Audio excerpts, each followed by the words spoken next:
So my name is Ubasineke, and I actually am a leadership coach. Started my own leadership company, and I've been doing that for a little while. And I actually heard out about Purpose on Tap from Connor Beecham. He actually told me about it years ago. I've never come. And Alicio is a guy I met probably 2 years ago, and he told me, you should come check this out. And probably about 6 months ago to a year, he approached me and said, hey, I think you would be great to come speak here. I would love for you to come. I think the guys would enjoy you speaking. So we figured it out, and eventually over talks of scheduling and figuring it out, I'm here today. So my dad actually gave his life to the Lord first, and both came from Nigeria. He gave his life to the Lord at work. And so I saw a radical transformation in his life when I was younger. And that really made me start asking a lot of questions about why is he this way? Why has he changed? I just noticed basic things like he's not as angry anymore, and he's kinder, and he's bringing people over to the house, and he's talking about Jesus. And those were the things that I saw. And so at the age of 13, I remember I met with my pastor, and we were having a conversation. He was asking me some questions. And one of the questions he asked is a question I haven't really thought about in the way that he asked it.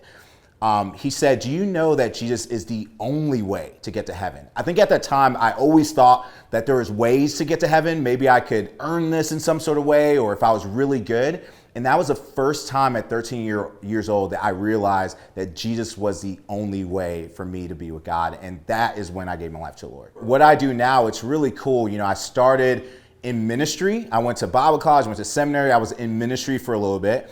And I've always had this entrepreneurial spirit in me. And so I started working for a for-profit company where I led leader development. And I think what was really cool is I saw that I can still do something I'm really passionate about, really developing leaders, and be very, very missional as well. So in my job, though it's not directly related to sharing the gospel, I'm able to really impact men in their businesses and organizations to really help them be the leaders they're called to be. Yeah, one takeaway I really hope the audience walks away with is that they can live with a healthy and sustainable pace. I think nowadays it feels like you always have to rush over and over and over and over and over and over again and really burn yourself out until you get to the place where you're going to be. And I want people to realize that you can actually live in a pace that's healthy and sustainable and start to enjoy your journey. Put your hands together for Ike. Appreciate it.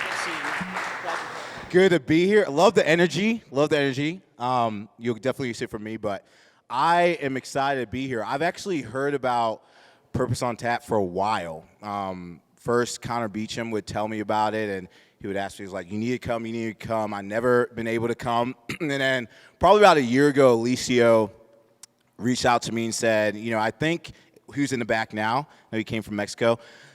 He said, hey, I think you should come check this out, and I would love for you to maybe speak. I think the guys would really enjoy it, and so think about it. And so we've been talking about that for probably about a year or so, and I'm here today. So I'm excited. I actually met with Alicio and Matthew probably about 2 weeks ago and got to hear a little bit about the story and how it got started and some of the passions and where you want to see it go, and I love that. And so listening to it has been really, really cool for me. I'm going to tell you a little about what I do specifically. Spoiler, tonight we're going to talk about burnout. I don't know if you're like, okay, burnout. Why are we talking about that? But we will talk about it a little bit. Don't worry. Hopefully it doesn't scare you. But I want to talk a little bit about just what I do a little bit. I am a leadership coach, and so I have been doing in the leadership business for probably about 10, 12 years. Started in the ministry side at first, and then started working for a for-profit business where I led leader development. And then over the past year and a half, I branched out on my own and now have my own leadership business. And so I've been doing it. I love it. I'm really passionate about that. And so hopefully you'll probably see some of that as I talk. But I want to explain a little bit about what I do. So my business is called Grow or Die. Yes, it's intense. There's a lot there. But I do want to explain a little bit of what I do and what that looks like. So it really starts like this. People start off and they're stagnant. So when you see the whole picture of die, it's really this idea of being stagnant. It's like two directions, right? One side is laziness. Sometimes people are stagnant because they have no desire to grow. But there's also another side of being stagnant, and this is typically a lot of the people that I work with and organization I work with. It's really just more complacency, right? It's like you're putting yourself in a place where you only grow when there's urgency behind it. So you're kind of going through life, you're doing what you need to do, and then you get to this point where you realize, okay, I need to change something. So there's some urgency behind your growth, and so you actually take a step to grow. But here's what I've realized when it comes to people being stagnant, and this happens across the board. Anytime people get in a place where they get really, really stagnant, they start to build unhealthy habits. And unhealthy habits, it's the reality of like, instead of being intentional about what you want to do, you just open yourself up to whatever most accessible. And a lot of unhealthy habits are accessible. And unhealthy habits tend to be more of like mindless activities that we do, whereas healthy habits become things that we're mindful about. And so when leaning into unhealthy habits, it's this mindset of, man, I'm just going to do whatever comes to me. I'm tired. I have a lot going on. Whereas healthy habits, it's like, okay, I need to be mindful about this. I want to be intentional about it. And so understanding that you have unhealthy habits is so important, because once you realize that, then you can start to take this trajectory towards building healthy habits. And that's what I love, because once you build healthy habits, you'll start to see healthy growth. And once you see healthy growth, you can start to enjoy the journey. And so this is really the journey that I take my clients on, is really, some of them are starting in different places, but helping leaders and businesses and organizations move through this journey in a healthy way, which can sometimes be very, very hard to do. And so part of my passion over the next 10 years, I'm really focused on helping 100,000 leaders build healthy and sustainable habits and routines. And there's really two big things that I'm focusing on, and one of them I'm talking about tonight. One is canceling burnout, and one is closing leader skill gaps. And the big idea that I want you to understand is this stuff does not happen unless you build healthy and sustainable habits in your life. If you do not build healthy habits, it's going to be very easy to get trapped up in burnout. And it's going to be very easy to not have the skills you need to go to the next level personally, professionally, spiritually, and all the above. So there's this statistic that I've been thinking about probably the past 2 to 3 weeks, and I've been talking to some people about it, and it has been messing with me. I'm not even kidding. It's been messing me. I've been thinking about it every single day. And what's been messing with me even more is that as I've talked to people about it, it hasn't been messing with them. They're like, oh, cool, yeah, sure. So I'm really shaken up by it, and I'm thinking, this is crazy. Do you not see the impact of this? And I'm sharing it with people, and they're like, yeah, of course. And so you might feel this way when you read it, but I'll explain why it's such a big deal to me. And the statistic is nearly 60% of business leaders reported feeling worn out at the end of their workday. You're probably like, Ike, of course, bro. Like, it's the end of our workday. Of course, we're going to feel worn out. We're tired. We're ready to go home. And so I'm talking to people about this, and I'm like, do you not see how big of a deal this is? I mean, people are finishing their workday, and they are so worn out. They're like, Ike, of course. That's what happens. When you work hard, you get worn out, and you go home, and you do it all over again the next day. And here is the thing. As I started asking people questions, as I started digging into this a little bit more, here's the thing that really started messing with me, and I want to just like place this here so we can talk about it for a second. We are so used to giving everything outside of work our leftovers. This is what was messing with me more than anything. Is that, yeah, okay, we can get worn out, but we got used to this mentality of everything outside of work will get our leftovers after we finish work. So the mindset is, of course, date nights, we're usually having date nights. First it starts once a week. Well, now we can do once a month. No, maybe once a quarter, or maybe just special occasions. And then you have kids' sports teams. Oh, yeah, definitely going to show up every single practice. That's going to be awesome. Love that. Then it's like, well, maybe I'll show up to every game. Then, I'm definitely going to make the championship. And then we think about our friends. Okay, yes, can't wait to meet with this person. It's going to be great. Can't wait to grab a beer. Can't wait to grab coffee. This is going to be awesome. Can't wait for this. And it's like, well, maybe I'll just FaceTime them. to, I'll give them a call. For sure, I'll give them a call.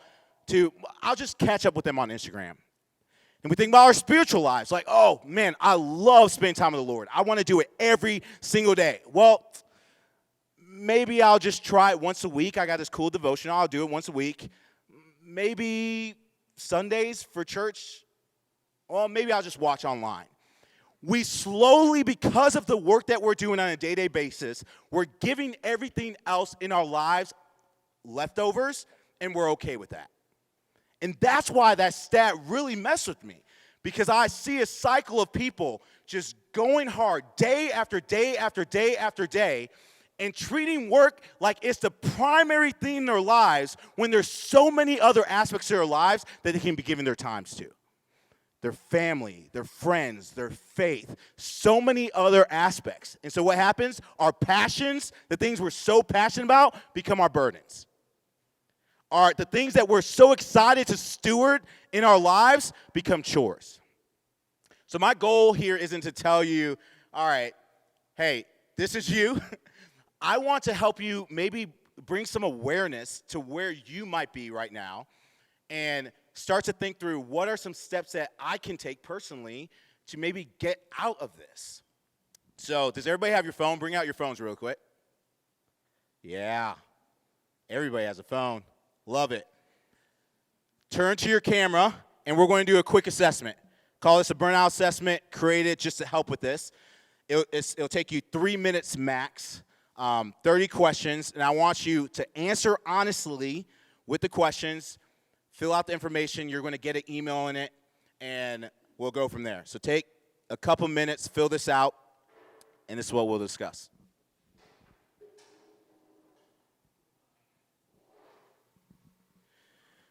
When you finish, if you look in your email, you'll see your results. And if it's not in your inbox, it's probably in your junk mail, so just pull that up. And then just look at that as you wait for everybody else to finish.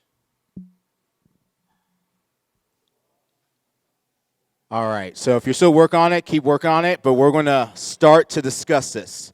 So I wanted to create this because I want to give people a fresh perspective when they talk about burnout. We use burnout a lot, and usually when we talk about burnout, we're thinking like we're worn out, we're tired, but I want to give a little bit more perspective to it. And so with this assessment, it really focuses on two big areas. First area is really enjoyment. Do you enjoy your job? Sometimes we look at that, sometimes we don't look at that, but are you enjoying the work you're doing currently?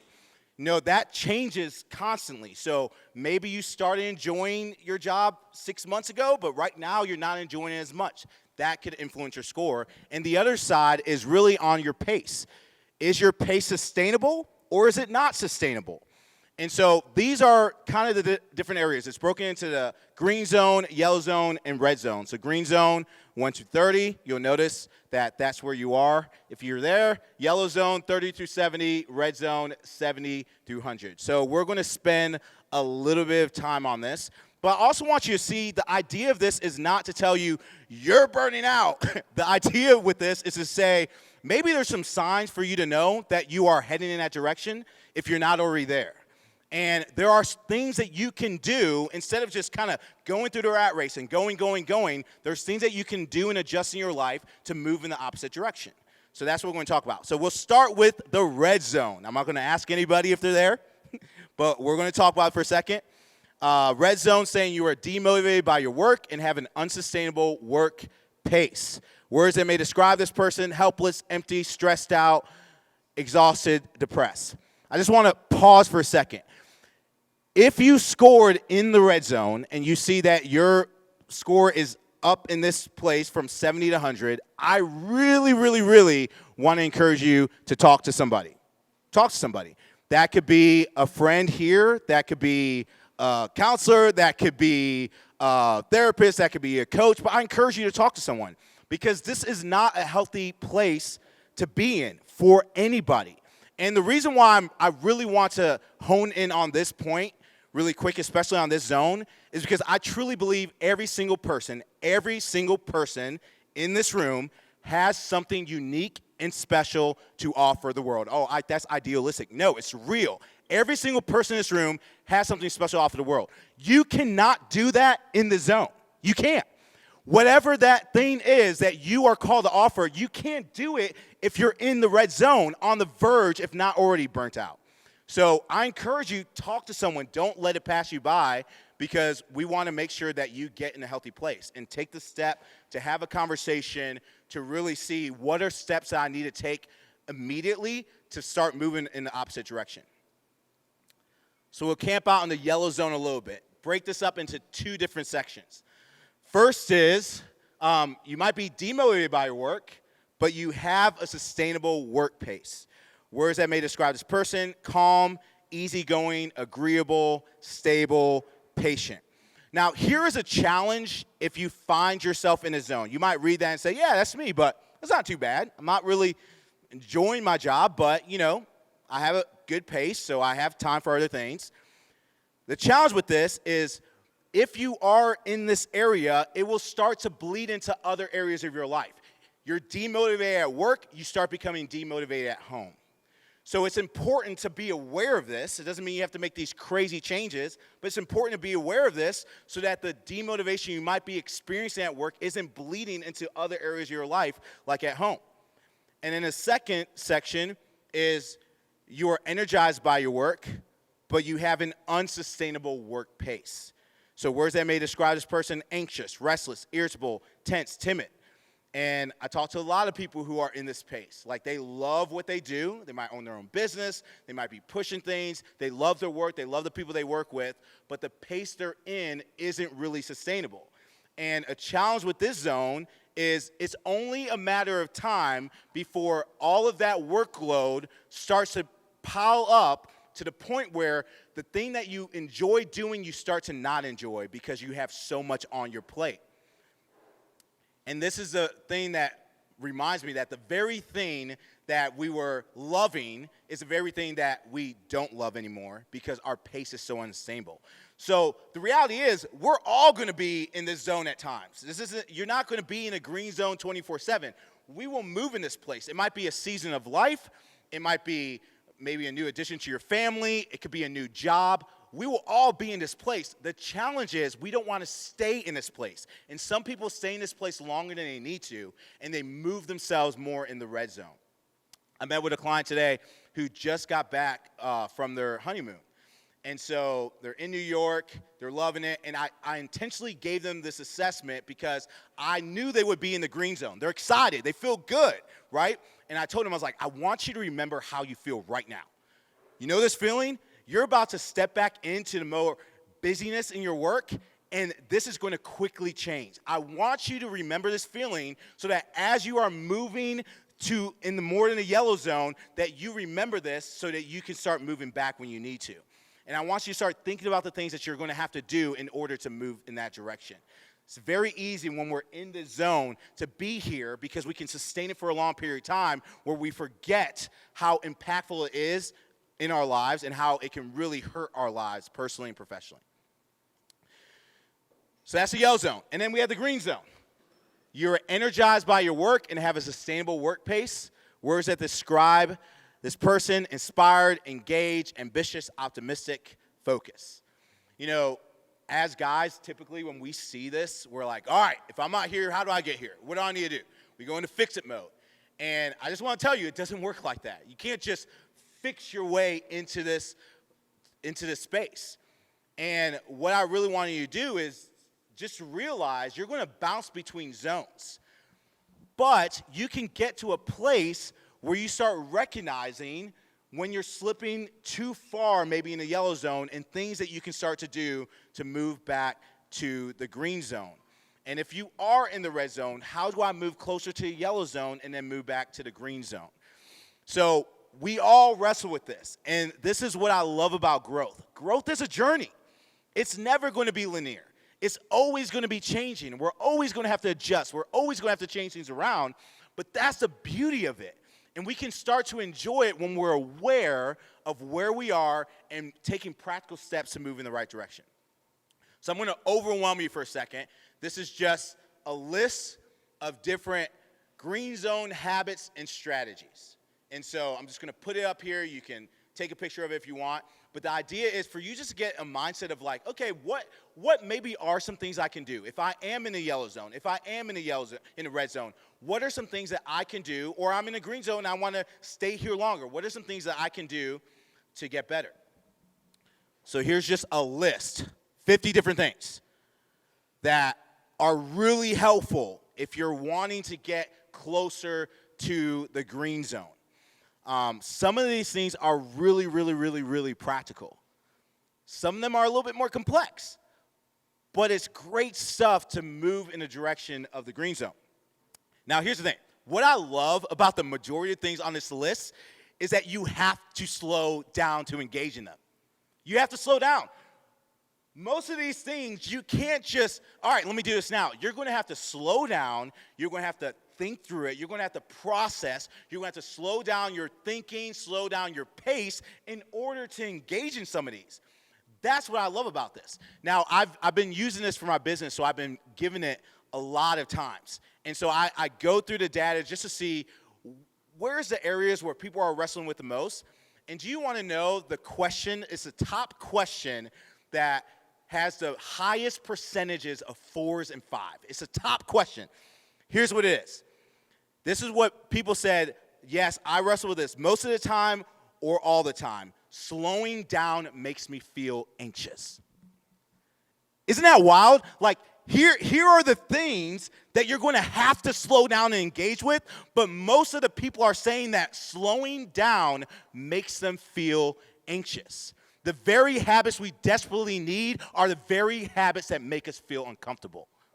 The habits that we need to engage with on a daily basis, the habits that we need to step into are the habits we're uncomfortable with because we're scared to slow down. If we slow down, if we take our foot off the gas, everything might fall apart. If we slow down, I don't know where I'm going to be. If we slow down, this and that and this and that. But the habits we need to engage with are the habits that will slow us down. And that is a very, very hard thing to wrap our heads around. That we're going to have to slow down to be able to get this healthy and sustainable pace. So the only way you're going to be able to grow in this area, Cole, if you get comfortable with being uncomfortable, right? So that's the idea. Can you get to this place where you are comfortable with being uncomfortable? Because it is going to be very uncomfortable to step into some of these things. But that is okay. And that is a part of the growth journey. And that's what I want you to be able to embrace as we talk about this. So I'm going to do one more thing, and then I want to open it up for any thoughts, questions, things that you're thinking about. At the end, I'll go back to this, and maybe if you have any questions on some of these, I'll talk about them, or if you want me to highlight them, or I'll just highlight some really good ones. Is that good? Awesome. Okay, I'm going to end with this. Healthy, sustainable pace. This is probably one of my biggest passions, is I want people to get a healthy and sustainable pace. I tell my friends all the time, I want to see them thriving when they're 70 years old. I don't want them to burn out when they're 50. I don't want them to get to 50 and it's like, oh, well, what am I doing now? I guess I'll retire. No, I want them to be thriving when they're 70. And the only way you can get to that space is if you learn how to have a healthy and sustainable pace. And the world is going to tell us, like, if you don't hustle, move real fast, you're not going to get there. And I want to tell you, you can still do way more while having a healthy, sustainable pace. And that's a lie if you believe that you can't do more if your pace is sustainable. So, any runners in this room? Any runners? Okay, we got a couple. So, believe it or not, probably about 2.5 years ago, I started running, just running a lot. And so I've run 2 marathons, prepping for one for next year. I love it. I just fell in love with running. And a cool thing about running is, like, you start to learn so much about growth. I think I turned everything into growth, but I learned so much about growth through running and the experience with it. And so I want to kind of give you a picture of a season of growth, thinking through a marathon lens, and just to give you some perspective when it comes to that. So the runners in here, hopefully, if I got this wrong afterwards, just let me know. But this has at least been my experience with it, and hopefully some of you will be able to relate with it. So when you're running a marathon, or if you're running period, one of the challenging things is really the starting miles. I would just even say miles 1 through 5. It fluctuates for everybody depending on how experienced you are. But for me, for inexperienced runner, the first couple miles were hard because you're trying to find your pace. You're trying to figure out how fast you should run. So 1 minute you're going 8-minute mile, and then you're going back to 7, then you're going to 9 and 10, and it's unsustainable and it's not enjoyable. And you're trying to figure out how do you breathe through your run. And so a lot of the first beginning miles, you're trying to find your pace. And this part is not really that fun, and this is why a lot of people quit in this stage. It's very awkward. It's not smooth, so you'll go back to what's comfortable because you're like, this is just an awkward phase. But as you're stepping into any growth journey and finding your pace, this is what's so important. You got to give yourself time in the beginning just to find your pace. And that's why I love the running pace. It's like, people would tell me I would get so embarrassed running with certain people because they were faster than me, but I had to learn, just run at the pace you're comfortable with. You'll get faster over time, but just find your pace. And so I want to encourage you, as you're even thinking about this and where you are on the burnout scale, it's okay to find your pace. You don't have to go hot out the gates and figure out everything you need to do. You can just start with maybe one thing and start moving in the right direction. So find your pace. Then you have the early miles. This is, I would say, miles 6 through 10. And this is where I think it starts getting fun and you start getting your groove, because once you find your pace, you get to start keeping your pace. Your legs are moving, you know how you're feeling, you know how you're running, and you're kind of in your groove, and it's a really fun place to be because you're able to keep a pace. You might have experienced this at work where, man, you are in your groove. You're gelling, you feel good, things are moving in a positive direction, and you're finding your pace. And I love this, and I love being able to keep my pace because it just really sets my mindset up for what's coming ahead. So once you find your pace in the starting miles and you eventually keep your pace, I love the middle miles, but it's very challenging. This is where you adjust your pace. You adjust it. Now, you're adjusting it either because you're preparing for the miles ahead, or you're adjusting it because your body is telling you you have to adjust it. Your body's literally telling you you have a cramp. You can't go as fast as you've been going the past 10, 15 miles. So adjusting your pace is really important. And I'll tell you this, pride will get in the way of adjusting your pace. If you're going at an awesome pace at work and you're like, well, this came up, but I want to keep going fast, our pride will get in the way of adjusting our pace because we don't want to slow down. We want to stay at this level as fast as we can, but we don't realize if we stay at that level that we're going to hurt ourselves in the long run. So how do we adjust our pace in the middle miles to prepare for the final leg, which is the final mile, 21 through 26. This is where you are able to challenge your pace. This is where it becomes more of a mental battle than a physical battle. You're already in pain, but it becomes a mental battle more than a physical battle. I remember when I ran my last marathon in July, I felt so good. The first 14, 15 miles, I was cruising at an 8 or 9 pace. I felt really, really, really good. And so I was thinking, this is great. I'm going to pick it up, the last 5, 6 miles, and I'm going to cruise all the way to the finish line at like a 7-minute pace, just ready to go. Mile 14, mile 15, I got this horrible cramp. And at that moment, I had to adjust my pace. I had no choice. My body was telling me, if you keep going this way, you are going to hurt yourself. I had to adjust my pace. But once you adjust your pace, it gets a little bit mental because you're like, man, I'm already going this pace. I don't even know if I can speed up because I've gotten so used to the pace I'm in. So then it turns to this mental battle of, I want to push myself enough to where I can go the next mile, but also I don't want to push myself so hard that I hurt myself. And that's where these final miles, when you think about your growth journey, I think seasons of growth, you probably experience a little bit of all of this, where you have to find your pace and keep your pace and adjust it. Maybe you've gotten feedback where it's like, okay, I have to change things up, and you have to adjust things. And there's moments where you have to challenge your pace, and you will bounce back and forth in multiple of these areas. And in seasons of growth, you're going to experience all of these stages. That's a part of it. So I want to close with this. Maybe you're in a place right now where you feel complacent. things are a little bit all over the place, and you're like, I don't really have time to invest in my growth unless it's demanded on me. And I just want to let you know that first, before you even start thinking about, all right, I'm going to do this, I'm going to change this, I'm going to start this tomorrow, pay attention to some of the unhealthy habits you may have in your life and become aware of it. Maybe it's I need to start making some of the unhealthy habits in my life harder to do.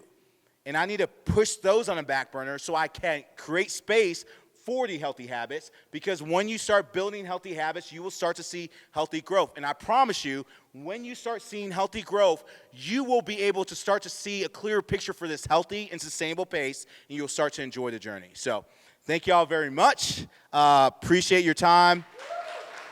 And I'm going to go back here, but let's just open it up for, I talk about a lot of stuff. Big topic, burnout, right? But really wanted to land the point of getting a healthy and sustainable pace is important. Even when you're young and you have all the energy, getting a healthy pace is important. So I want to land at home, but I want to open up for any questions, thoughts that you have. So the question is, how, looking at this list, it may feel really overwhelming, and wondering, where do I start? How do I know where to start? And what should I kind of do to figure out what should I start with? And so how I would answer that, it's a challenging question to answer because everybody's a little bit different. I would say, as you're approaching a list like this, I would say think about your life currently and what's going on. If you have a packed schedule, that should inform the types of things that you go after. If your schedule is a little bit more loose, maybe you can give yourself time for a little bit more challenge. So I like to encourage people with stuff like a practical thing like saying no. I encourage one client, I want you to say, who just says yes all the time to everything. I said, I want to encourage you to say no 5 times a week.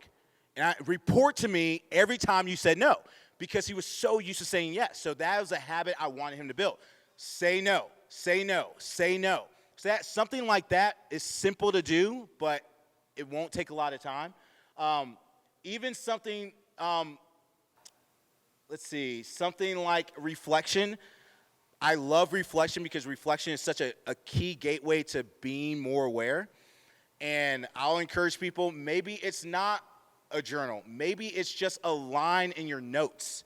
So I think sometimes we'll look at these lists and we think about the most challenging way to do it. Like, we're like, okay, reflection. I'm going to buy a new journal. I'm going to buy a new couch that I'm only going to sit in when I reflect. And I want to make sure the blinds are open. I have this great view of the sun rising. And I'm going to do it at 6 a.m. I'm going to have my coffee in my hand. We're like creating this image in our mind of what we want this to look like.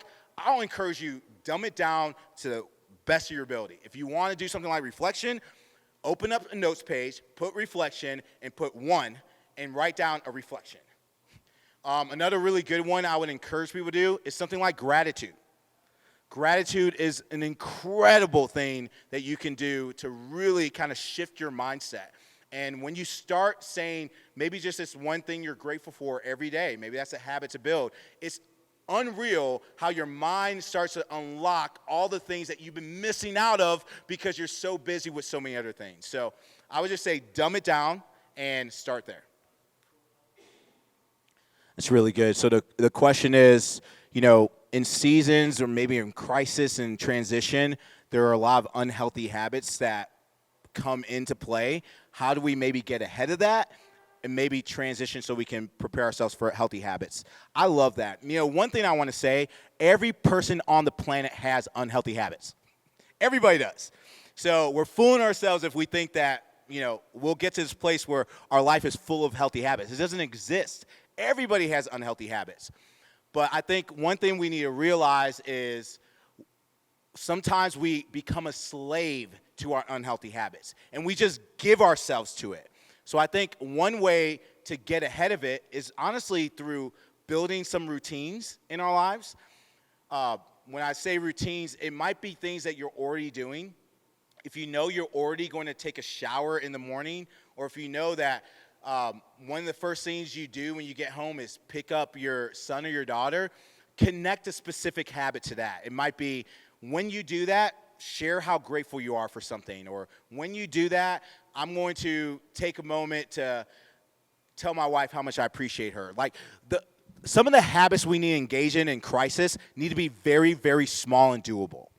And I think we might complicate it a little bit more, connected to the other question. So I would look at small, doable habits, and those small, doable habits will help us, in a way, get ahead of some of the unhealthy habits that we're experiencing. But I just want you to realize that you're going to experience unhealthy habits in your life. So I'm not telling you you're going to eradicate all of them, but we can take control of them so they're not owning our lives. So when we go home, it doesn't be like, well, when I go home, of course, I'm just going to binge watch Netflix until I go to bed. It doesn't have to be like that. We can actually set things up in our lives where we don't actually move in that direction, even though it's totally fine to watch your Netflix shows and get on social media. We just can make sure it's not getting out of control by taking little steps and adding little incremental things in our lives that will help us. He asked, do you have any tips on consistent bedtime and wake-up times? You know, there's a lot of really cool science around this, but one thing I would encourage, there's something on here, I think it's in the beginning, shutdown routine. If you want to influence your wake-up time, you have to influence your bedtime. And I love shutdown routines. I have a shutdown routine. And one thing that impacts us in a lot of ways, our sleep, and we don't think about this as much, is blue light. So if we're looking at a screen right before we go to bed, it will impact our sleep. So I love to shut down an hour before I go to bed so all technology is off.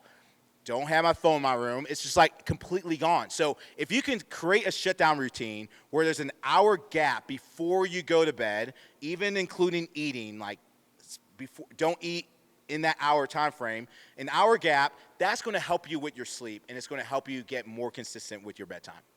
Oh, also, I'll say when it comes to wake-up time, we're ambitious. Start small. I love the idea of let me move it up 5 minutes, maybe 10 minutes, maybe 15 minutes. You don't have to say, I'm going to wake up at 5 a.m. and I'm going to go to the gym and I'm going to, listen, give yourself a break. Like, just 5 minutes earlier is totally fine. So just want to throw it out there. There is one over here. Yeah, it's a really good question. You know, the challenge with growth is going to probably naturally push you into the yellow zone. He asked, how do you kind of this rat race, how do you sustain growth and complacency, and how do you navigate that? Growth will push you into the yellow zone. The challenge is you don't want to stay there very, very long. And so what I would say is just awareness. I don't ever think that you crack the code and say, I got it, I'm set. I think it's more of awareness. And this is why I love reflection, because it allows you to step back to ask yourself the questions, how am I really doing? Think about that for yourselves. When was the last time you really asked yourself, how am I actually doing right now? Do I feel like my pace is okay? Do I feel like my home life is okay? Am I enjoying my job? We don't take the time to ask ourselves those questions, and those questions can really save us in a big way. Life is constantly moving. Things are constantly changing. The world is constantly changing, so you're not going to be able to crack the code on this. But I think to be able to step back and have awareness on it is very, very important and very helpful. That's good. The question is, how do you, as you kind of pick some of these things up, some of you guys may jump in and say, all right, I'm going to start trying this, and you're thinking about 2023, how do you sustain this to where you're not getting tired and worn out and give up on it? What I would say to that is, and one thing I want to encourage you all with is, this is where I was talking about adjusting your pace. Sometimes we'll start things. First of all, beginning of the year, and let me just encourage you with this. When you're setting goals in the beginning of the year, do not put everything in January. It's like a pitfall we all have. It's like we feel like we can take on the world all in January. It's like we pack our whole year into January. So first thing I would say is to spread a lot of these things out. It's hard for us to do, but you'll be surprised what you can accomplish in a year. So spread it out a little bit more to give yourself some bandwidth. I know there's a lot of momentum and energy when it comes to January, but spread a lot of these things out. So that's the first thing I would say. But also I would say you're going to have to make adjustments. And that's a pitfall, I think, for guys specifically. When we start something, we're like, I'm just going to finish it, and I'm going to grit it out, and I don't care how hard it is, I'm just going to get it done. I want to encourage and challenge you, if you want to have a sustainable pace, you're going to have to adjust it. So if you realize maybe there's more responsibilities you have at work or at home in January, and you're like, January is not a great time for me to go all in on this and this and this, I'm going to move a lot of these things to February or March to make sure I can do it well. Or maybe you decided, I'm going to do this and I'm going to shrink it down to this because that's more sustainable with me. If we learn how to adjust our pace as we're going, we'll find more sustainability. The reason why we aren't more sustainable is because we try to take on too much and we're not willing to adjust it as we go.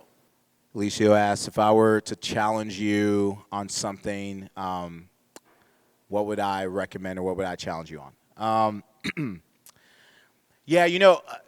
I can come, I'm really passionate about this, so, and I can come off intense, but I'll tell you, I'm very, if you guys spend a day with me, you'll be like, does he even do all these things? I'm I'm way more chill than people realize because I'm a big believer in having a healthy pace. And one of my life missions, I want to finish well. I want to finish my life well. And in order to finish my life well, I know that I'm going to have a sustainable pace. As my parents are getting older, I want to love them well. I think about these things all the time. And so I can't make these excuses all the time. Well, I'm busy. I have these things to go. So I have to slow down my pace. And if I would challenge y'all with anything, that would probably be it.